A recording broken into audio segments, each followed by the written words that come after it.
Welcome, Pio fans, to another edition of the SHU Sports Report. I'm Chris Caiozzo. And I'm Anthony Ciccone. Chris, this year has flown by, but our time here at the SHU Sports Report is coming to a close. That's right, Anthony. Even though the year is coming to a close, that certainly doesn't mean we are running out of SHU sports action to talk about. Certainly not.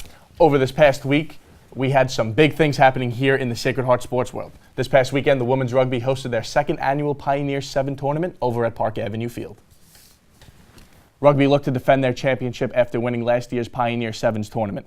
And let me tell you, the Pioneers were absolutely flawless as they controlled the entire tournament, not dropping a single match as they finished with a perfect 5-0 record, which was good enough for their second consecutive championship. Sacred Heart came right out of the gates, dominating LIU Post by a whopping 38-0 final. Freshman Isabel Cuddy touched in the try zone just a minute into the game and set the tone for the rest of the day. Later on in the first half, she finished off yet another try, propelling the Pioneers to their shutout victory. In Game 2, the team did not let up one bit as they found themselves up 24-0 just at the half, and they went on to win this contest over Mount St. Mary's 41-0. In the third contest, Cuddy was not done yet as she scored her first try just under 2 minutes into the game against Brown. SHU was down at half for the first time all day as they trailed 12-7, but the second half was all SHU, and guess who got the scoring started? Yes, once again, it was Cuddy, as she scored just 1 minute into the second half, and SHU never looked back as they went on to defeat Brown by a final of 24-12. On to the semifinals, the Pioneers took care of business in a tough-fought game against Malloy, defeating them 17-10. And in the championship, the Pioneers took on Brown once again, and just like the first time they squared off, SHU beat Brown once again by a final of 28-12. Sacred Heart leaders on the day were Cuddy with 9 tries, freshman Caitlin Lagasse added 3 on the day, and Kayla Hale, Tessa Bucky, Ali Rinaldi all had 2 tries each on the day. And with the Pioneer 7's tournament complete, Rugby 7 slate ended with them going 10-7 in the spring contests. Quite the accomplishment to go 5-0 in a tournament in general, but to also defend last year's championships is another huge accomplishment in and of itself. Sacred Heart also had another team this past weekend looking to defend last year's title. That's right, Anthony. Women's golf had their NEC championships over the weekend and looked to win the NEC championship for another consecutive year. The Sacred Heart women's golf team traveled down to Daytona Beach, Florida this weekend looking to defend the NEC championship title. In day 1, showed all 5 golfers within the top 20, including 3 in the top 10 through the opening 18, as they finished 5 strokes behind FDU. After the second day, they still remained in second. Junior Chelsea Sedler moved up 8 spots on the day. In the last day, they remained in second, with a score of 325 to finish out with a score of 972. SHU has finished in the top 2 in each of the last 3 seasons. With a title last year, FDU had the wire-to-wire victory in this year's championship. Sedler was the Pioneers' top finisher with a final score of 17 over par and a final score of 82 to finish 3 strokes off the lead in 3rd place. Senior Abigail Hood finished tied for 4th with her 3rd top 5 finish of her career in her final NEC championship tournament. It is always rough when you come up just shy of a championship. Nonetheless, we are so proud of our Pioneers fighting hard and grabbing 2nd place at the NEC championship. After the break, we will have our very own Ryan Toohey with this week's Update Corner.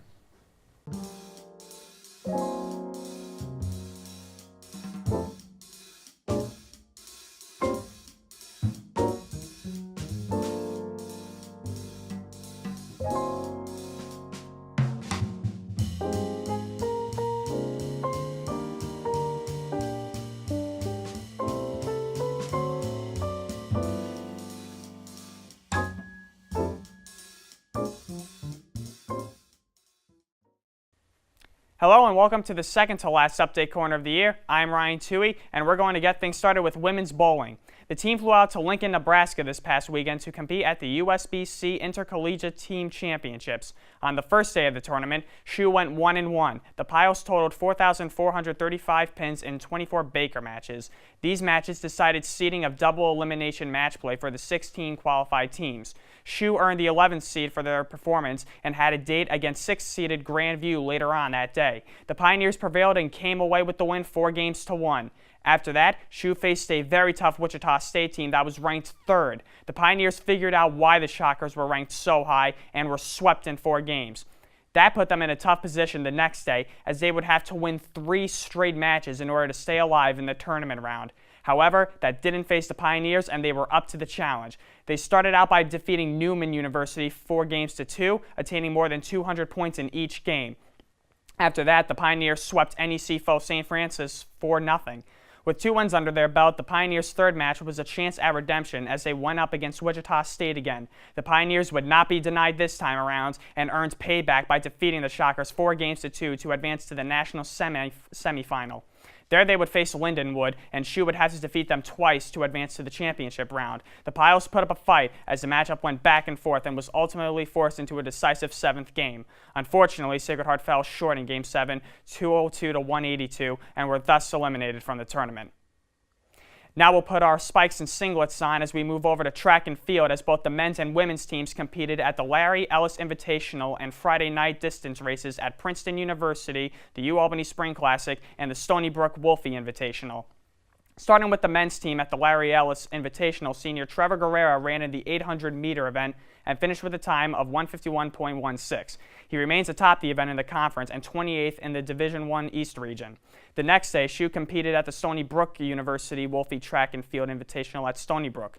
There, sophomore Elijah Pearson finished in 3rd place in the 100-meter, finishing in 11.21 seconds. Junior Quaheen Dufane finished right behind Pearson with a time of 11.26 seconds. Additionally, sophomore Jeffrey Young finished 2nd in the 110-meter hurdles as he finished with a time of 15.68. He ranks 5th in the event in the NEC. There were also athletes competing in the 2018 U-Albany Spring Classic that day. Senior Michael Kearns won the shot put with a throw that landed 14.81 meters. He also had a personal best in the discus event, 40.57 meters, which puts him in the top 8 spots in the NEC for the season. Moving on to the women's team, Sacred Hearts had some success in the field events of the U-Albany Spring Classic. SHU had 10 Pioneers in the top 10 of their respective events during the Invitational. Senior Selena Sampiri and junior Amy Vegalenti took 1st and 2nd respectively in the pole vaulting event, while freshmen Catherine Matroscano and Erica Johnson took 5th and 6th respectively in the discus event. Matroscano led the Pioneers in the shot put event as well, as she placed 3rd overall with a new outdoor personal best of 12.45 meters. Senior Jenna Rothermel led the Pios in the hammer, taking 3rd out of 23rd qualifiers. Additionally, sophomore Jillian Kilmer represented SHU in the track events as she took 12th out of 36 finishers. In the Larry Ellis Invitational, senior Kate Svensson placed 8th overall in the 5,000 meters event with a new personal best of 16 minutes and 57.19 seconds. That time would help her gain 2nd in the current NEC standings. Another standout performance was fellow classmate Tara Connolly, who took 15th in the 3,000 steeplechase with a new personal time of 10 minutes and 50.57 seconds. That time places her in 1st in the current NEC standings. Both teams look ahead to the Penn Relay Carnival event, which takes place at the University of Pennsylvania and will run from today, April 26th, to Saturday, April 28th. To cap the weekend off, some of the Pioneers will be heading to the Yale University Springtime Invitational on the 29th. And lastly, we'll take out our oars and hit the water as we look at women's rowing. The team hosted its SHU Invitational event in Shelton, Connecticut this past Saturday and had 2 wins in 5 events. Senior Sarah Poirier and Anna Safinsky won the Varsity 2 race by 36 points over Merchant Marine Academy. The team won their final event of the day, which was the Novice 4 race. There they defeated Manhattan College and Fairfield, finishing with a time of 10 minutes and 14.10 seconds. SHU nearly won the JV 8 race as they came in 2nd place just behind Fairfield. The team now looks ahead to the Spring Mets competition in New Rochelle, New York this Saturday, April 28th. That'll wrap it up for this week's Update Corner. Stay tuned because after the break, we will have more SHU sports action coming your way.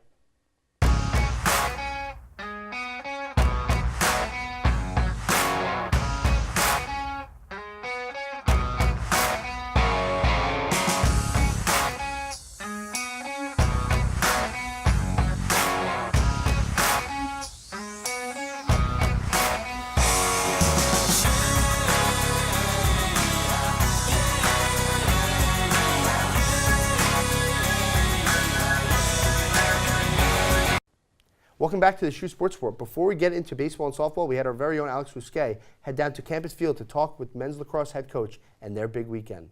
All right, I'm Alex Bousquet here with head coach of men's lacrosse, John Bassi. Big weekend for you guys coming up. Just kind of like a recap of the season so far. I mean, what have you seen strength-wise, something that you need to work on, just for the team in general? I think there's always something that you need to work on. Our strength is our grit. I told the guys a couple weeks ago, that this team is they're a joy to coach because of how hard they play. Regardless of the score, regardless of anything, we don't stop playing and we compete and we grind out games. And if you can, all great teams grind it out. And if you can do that consistently, you're going to be successful more times than you're not. One thing that I've kind of noticed over the season so far, faceoffs were kind of a little on the lower end, but when Wagner came up and played us, it was Giaquinto, I believe. He had 2 right off the bat faceoff wins and then straight to the goal. What kind of connected there? What clicked? Faceoffs are very much a matchup. It's the only part of the game where it legitimately is one against one, and it's a situation where if you get a good matchup or you get your timing down, you're going to dominate. And I think if you look at the teams that we've played, every team we've played has had a face-off guy that is one of the best in the country for the most part. And the teams that had good face-off guys, we've dominated them. And so we've put a lot of pressure on our face-off guys as a group, the 3 of them, to really – they have to bring their A game every single game, and they're those guys and our goalies are the goalie and the faceoff guy are the only positions where you can't take anything off. You have to be on point, and your energy's got to be high, and you got to be playing fast and hard every single time you're on the field. And so there's a lot of pressure on them. I think they've handled it very well. They've gotten better consistently as the year gone on. Coach Farley has done a great job with those guys. I've pitched in where I can, trying not to screw it up, and those guys have really. They've, just like with the rest of the team, they've grinded it out. And, I think as long as we stay consistent and as long as the matchup, we do our best to time the whistles and dominate our matchup and to think it's me versus you and I'm not going to lose to you, we'll be successful continuously going forward. We could be successful going forward for the rest of the season. Now we'll bring in graduate student Julian Garantano. Julian, with this weekend, the implications, you and Hobart are neck and neck pretty much. What's the feeling in the locker room? This is why you play Division I sports, to have a chance to go to the playoffs, and the last game of the season is going to mean something like this. The stakes are high, and we're ready to go into it. All right, and I know you guys just got done practicing with in the rain a little bit, the mist and whatnot. That might be a factor for you guys coming into the weekend. What how do you guys plan for that? It was actually good to have a little bit of bad weather today because Saturday the weather might be like this. So getting a day in, getting used to our sticks because they're going to bag out a little, and the guys really got after it today. Looking into the future, you have one last regular season game against Hobart. The implications are pretty big. What's the atmosphere, the feeling for the guys and yourself going into this weekend? The entire year, we've had a very workman-like attitude, but kind of a little bit looser. I think in order to be successful in this game, you have to enjoy it, and you have to play it with passion. If you don't do that, you're not going to have your best effort isn't always going to be on display, and your energy level is going to be low. We play with a lot of energy, and we're an energy-based team. We're a very emotional team. I'm a relatively emotional individual, so I think the whole team has kind of followed that. If we remain positive and we stay and we are the best teammates we could be on Saturday, I think we're going to be successful. Our guys look at every game as it's a one-game season, and that's the way we've started. It's all about the process. We can't get to the end before we get to the next play, and so we're a very next play type team, and we're approaching this as it's a one-game season. Everything that's gone on from the beginning of the year, from September to now, doesn't really mean much. It's what we do from this point on that makes the difference. And so that's the way we're approaching it. But at the same time, learning from what all the experiences we've had up until this point, going back to different games, getting different plays and getting different game plans and kind of putting them all together to come up with what we need to do on Saturday to be successful. For the SHU Sports Report, I'm Alex Biscay. We'll jump right into baseball as they continue to fight through the middle of their conference slate. The Sacred Heart baseball team went 1-3 this weekend against NEC Fort Bryant, with 2 of the losses coming by 1 run. On Friday, it came down to extra innings as the Pioneers lost a close one, 5-4, on a bloop single with 2 outs by Bryant.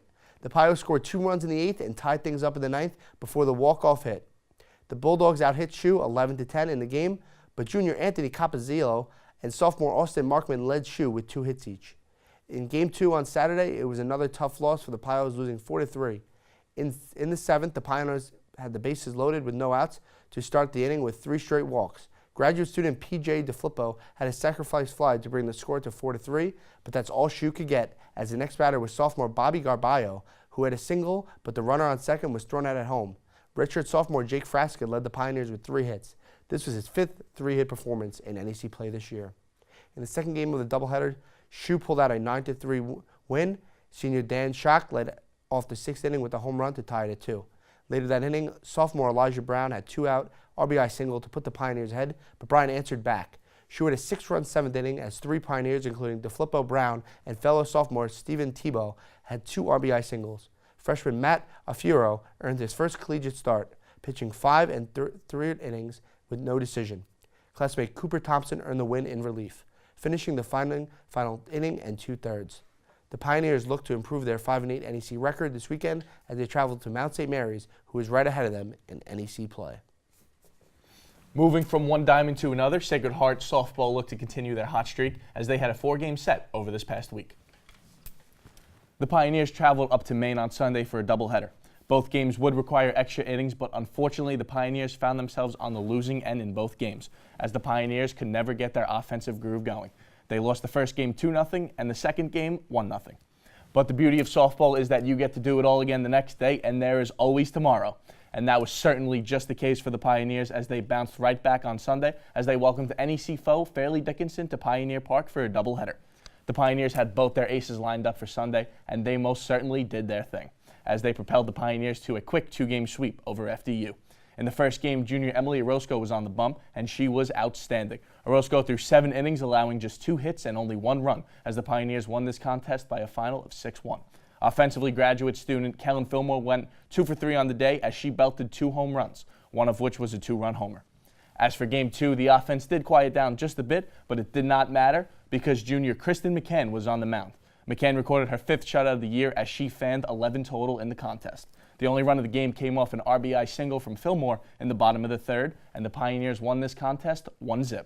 Up next for Sacred Heart softball is a non-conference doubleheader here at Pioneer Park as they host Siena later today, with the first pitch of Game 1 being at 3 p.m. Softball team has a big weekend as they host St. Francis University, team that is currently undefeated in the NEC. That'll be a huge doubleheader matchup you will not want to miss on Saturday as they honor the Sacred Heart softball seniors before the game. And on that note, we will wrap up this week's show, but we do have one more show for you guys next week, so be sure to tune in to catch all your Sacred Heart sports action, highlights, and more. From all of us here at the SHU Sports Report, I'm Anthony Saccone. And I'm Chris Caiozzo. Thanks for watching.